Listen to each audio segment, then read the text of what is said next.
Good morning, students, and welcome to the final part of chapter number 8, that is body movement. Students, let me tell you that I'm fine here, and let me know that if you are also fine at your home studying.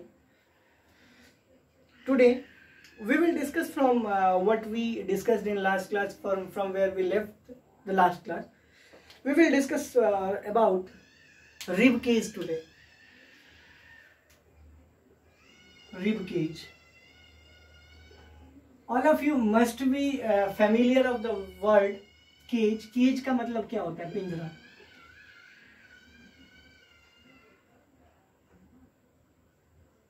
पिंजरा. और rib cage कब बनता है, पिंजरा कब बनता है? जब बैकबोन और चेस्ट बोन कंबाइन करती है. मीन्स व्हाट कि अगर ये मान लो बैकबोन है और चेस्ट बोन, ठीक है, और बैकबोन और चेस्ट बोन अगर कंबाइन करेगी इस तरह से, ठीक है, इस तरह से, इस तरह से, देखो ये एक ऐसा स्ट्रक्चर है बेटा जो केज की तरह है, पिंजरे की तरह, बिल्कुल ये 3 डायमेंशनल फिगर है. जैसे ये बैकबोन है ना, तो इसके इस तरह से, इस तरह से, ये 3 डायमेंशनल फिगर है. और जब when backbone combines with, backbone joins with chest bone, with chest bone forms rib cage, forms rib cage. I hope clear है, कोई डाउट नहीं है. उसके बाद हर साइड में, ऑन ईच साइड, जैसे ये एक साइड है तो in each side of rib cage there are 12 bones. On each sides of rib cage, each side of rib cage there are 12 bones. There are 12 bones.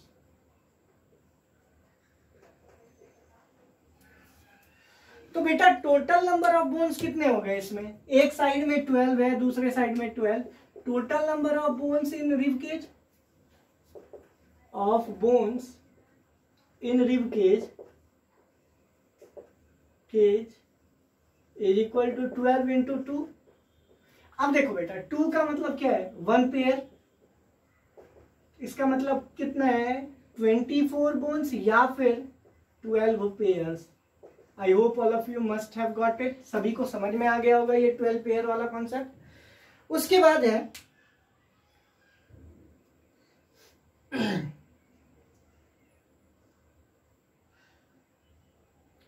देखो बेटा backbone जो है वो छोटे छोटे हड्डियों से बना हुआ है. बैकबोन जो हमारा है, जो हमारा पीछे का बोन है, जिसको हम महसूस भी करते हैं कई बार, वो छोटे छोटे बोन से बना हुआ है जिनको हम वर्टिब्रे कहते हैं. मीन्स व्हाट कि बैकबोन्स आर made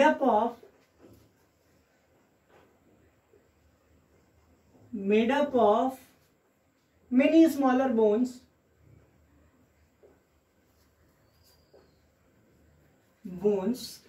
जिनकी संख्या कितनी है? IE 33. नहीं, many smaller bones IE 33 that are called vertebrae. That are called vertebrae. Means what की वर्टिब्रे 33 वर्टिब्रे को मिलाकर एक बैकबोन बनता है. आई होप क्लियर है.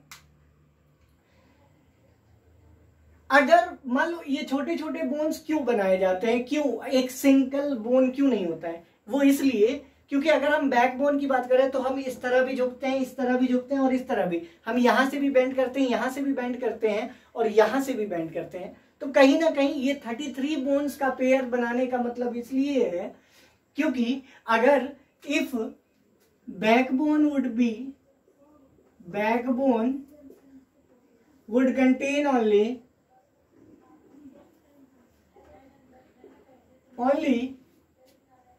one single large bone, we won't be able to move.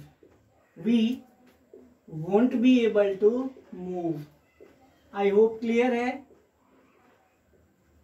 So it contains a lot of small bone. So it contains a lot of small bone. A lot of small bones.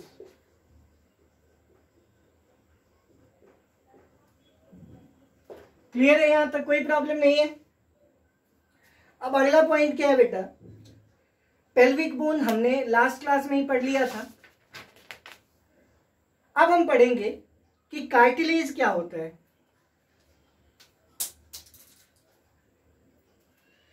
Cartilage वो part होता है bone का जो उतना hard नहीं होता है, वो बेंड कर सकता है. Cartilage are the parts of bone that can be bend, that are not as hard as bones. Bones की तरह हार्ड नहीं होते, वो बेंड हो सकते हैं, इसीलिए उनको हम क्या कहते हैं? कार्टिलेज कहते हैं. आई होप क्लियर है. ईयर की अगर हम बात करें तो इसमें कार्टिलेज है क्योंकि ये बेंड होता है, आपको दिख भी रहा है. नेक्स्ट पॉइंट, हम मसल्स के बारे में जानते हैं कि मसल्स जो है, muscles help in expanding and contracting the body. Muscles help in expansion and contraction of body. Expansion and contraction of body.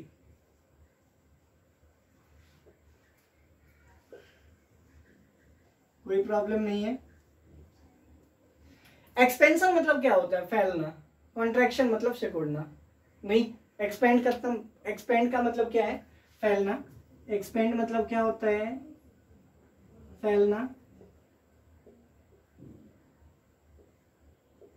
और कॉन्ट्रैक्ट मतलब क्या होता है? सिकुड़ना.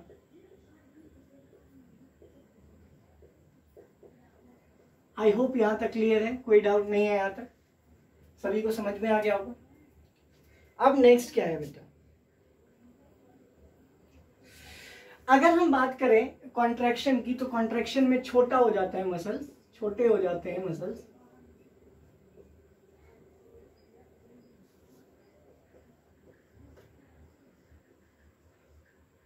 when muscles are contracted, when muscles are contracted, expanded, when muscles are expanded. जब muscles expand करते हैं तो फैल जाते हैं, फैलना होता है. आई होप यहां तक समझ में आ गया होगा.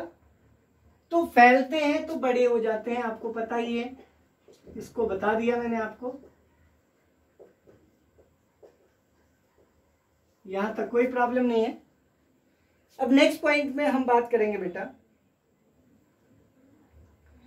कि जब भी मसल्स एक्सपेंड करते हैं तो रिलैक्स हो जाते हैं, आराम हो जाता है, और जब भी मसल्स कॉन्ट्रैक्ट करते हैं, सिकुड़ते हैं, छोटे होते हैं, उस टाइम वो पेन करते हैं. मीन्स व्हाट कि muscles expand to get relaxed.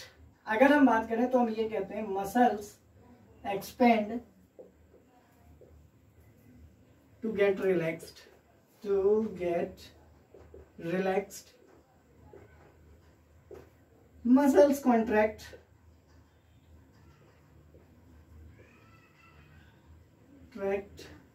to have pain in it.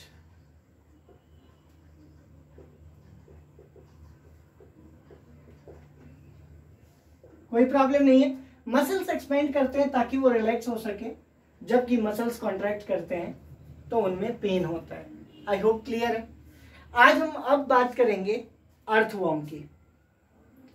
Earthworm में बोन्स होता नहीं है और उनमें मसल्स होता है which help them to extend and shorten the body.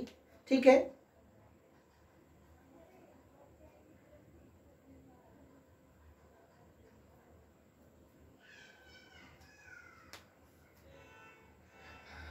अब हम अर्थवर्म के बारे में पढ़ेंगे बेटा, बहुत ध्यान से देखिए. हमने अभी जो मसल्स का कॉन्सेप्ट पढ़ा था उसी की मदद से ही मूव करता है. अर्थवर्म्स को हम फार्मर्स फ्रेंड भी कहते हैं. वो इस तरह का स्नेक टाइप का होता है.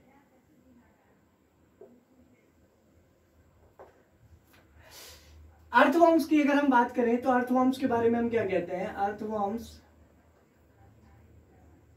Are also known as farmers friend. As farmers friend हम जानते हैं they do not have bones, they do not have bones. ठीक है बेटा, उनके पास बोन्स नहीं होते हैं। Their muscles helps in movement, their muscles helps in their movement.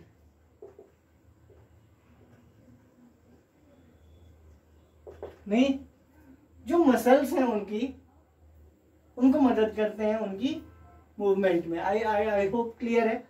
कैसे? दे कॉन्ट्रैक्ट द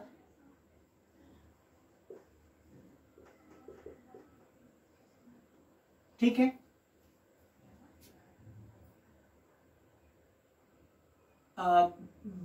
बैकवर्ड पोर्शन, या they contract the forward portion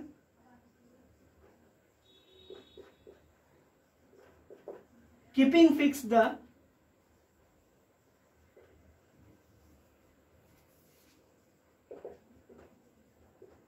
the backward portion and vice versa।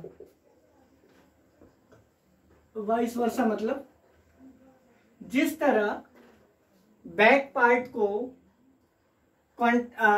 Fix रखकर फ्रंट पार्ट को कॉन्ट्रैक्ट करते हैं, उसी तरह फ्रंट पार्ट को expand करते हैं तो बैक पार्ट को कॉन्ट्रैक्ट करते हैं, और इसी तरह से ये इस तरह से मूव करते हैं। आई होप आपको समझ में आ गया होगा कि किस तरह से ये मूव करते हैं। अर्थवॉर्म में बोन्स नहीं होता है, ये ध्यान रखने वाली बात है। उसके बाद नेक्स्ट पॉइंट क्या है बेटा कि अर्थवॉर्म जो है वो किस चीज से ब्रेथ लेता है, सांस किस चीज से लेता है। तो हम क्या कहेंगे, earthworms breathe through their skin, अपने चमड़े की मदद से, अपने चमड़े की मदद से वो मूव करते हैं। आई होप यहां तक आपको समझ में आ गया होगा, कोई प्रॉब्लम नहीं है यहां तक। उसके बाद नेक्स्ट पॉइंट क्या है, नेक्स्ट पॉइंट है आपको बेटा स्नेल के बारे में। उसके बाद हम कॉकरोच, फिश और बाकी एनिमल्स के बारे में पढ़ेंगे। कॉकरोच में क्या है बेटा, अगर हम कॉकरोच की बात करें तो उनकी बहुत अगर हम बात करें तो हम ये कहते हैं कि भाई इसमें जो है they have 3 pairs of leg, these help in walking. देखो बेटा इसमें स्केलेटन होता है, लेकिन कॉकरोच में आउटर स्केलेटन होता है, आउटर स्केलेटन होता है। मीन्स व्हाट कि इसमें बाहर में हड्डियों का ढांचा होता है, हड्डियां बाहर मौजूद होती हैं। It can fly walk, it can fly walk and climb, ये चल भी सकता है, उड़ भी सकता है और चढ़ भी सकता है किसी जगह पर। It breathe through their spiracles, means what कि इसके बॉडी में छोटे छोटे छेद होते हैं जिसकी मदद से ये सांस लेता है। आई होप क्लियर है। Means what, it breathe through their, it breathe through their spiracles. Spiracles का मतलब भी मैं लिख देता हूं, small hole in their body, small hole, छोटा सा छेद होता है इनकी बॉडी में। कोई प्रॉब्लम नहीं है, यहां तक सभी को समझ में आ गया, क्लियर। अब नेक्स्ट है बेटा fish.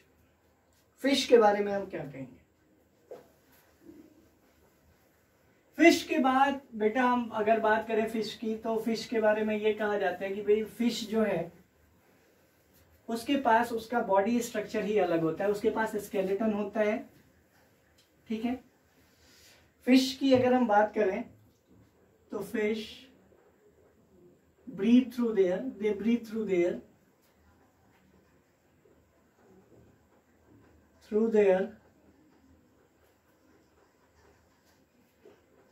gills. They swim in water. ठीक है, अब ये स्विम करते हैं, दे हैव स्केलेटन, हम जानते भी हैं कांटा होता है उनमें, वही स्केलेटन है। नेक्स्ट और सबसे important point, they have separate body structure that is called streamline body. They have separate body structure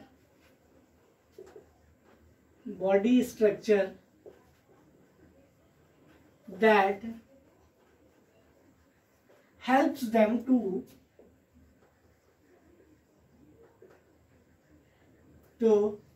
climb,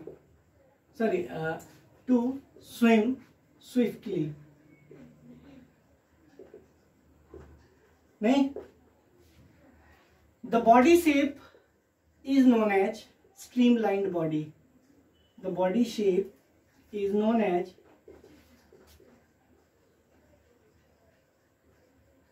streamlined body. Streamlined body. Body shape को हम क्या कहते हैं बेटा?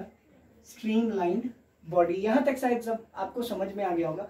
स्ट्रीमलाइंड बॉडी हम किसको कहते हैं? देखो, जो आगे से इस तरह का हो। आपने एरोप्लेन देखा होगा, जो एरोप्लेन का स्ट्रक्चर है वही फिश का स्ट्रक्चर है, क्योंकि फिश के स्ट्रक्चर से ही उसको डिजाइन दिया गया, तो उसकी बॉडी भी स्ट्रीमलाइंड है। जो आगे से छोटा हो और वो बढ़ता चला जाए। आपने जितने भी फास्टेस्ट ट्रेन्स देखे होंगे सभी का शेप ऐसा देखा होगा। आपने अगर बुलेट ट्रेन देखा है तो वो भी इसी शेप का देखा होगा। क्यों? क्योंकि ये इस तरह का रहता है तो हवा ऊपर से चली जाती है और ये बहुत आसानी से आगे बढ़ जाते हैं, नहीं तो बहुत दिक्कत होती है क्योंकि आगे से भी फोर्स लग रहा होता है। आई होप क्लियर है, यहाँ तक कोई प्रॉब्लम नहीं है।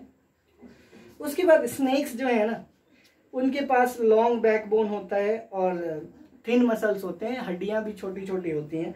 अब हड्डियां कैसे होती हैं उसका अंदाजा हमें इस चीज से लग सकता है कि सांप जब किसी चीज को जकड़ लेता है तो उसकी मृत्यु हो जाती है, तो कहीं ना कहीं हड्डियां उनके पास होती हैं और वो जिगजैग मैनर में मूव करता है। वो लूप भी बनाते हैं जिनको हम वो कहते हैं जो घेरा बनाता है सांप।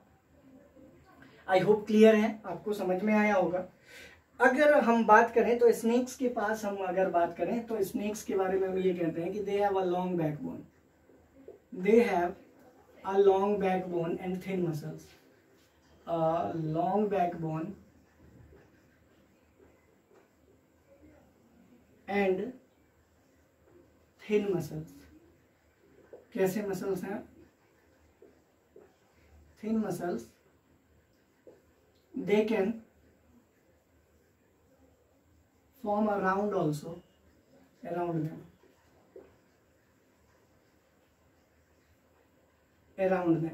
आई होप क्लियर है, कोई प्रॉब्लम तो है नहीं। यहां तक समस्या समझ में आ गई होगी, यहां तक बात ठीक है। They move in a zigzag manner, they move in a zigzag manner, zigzag manner.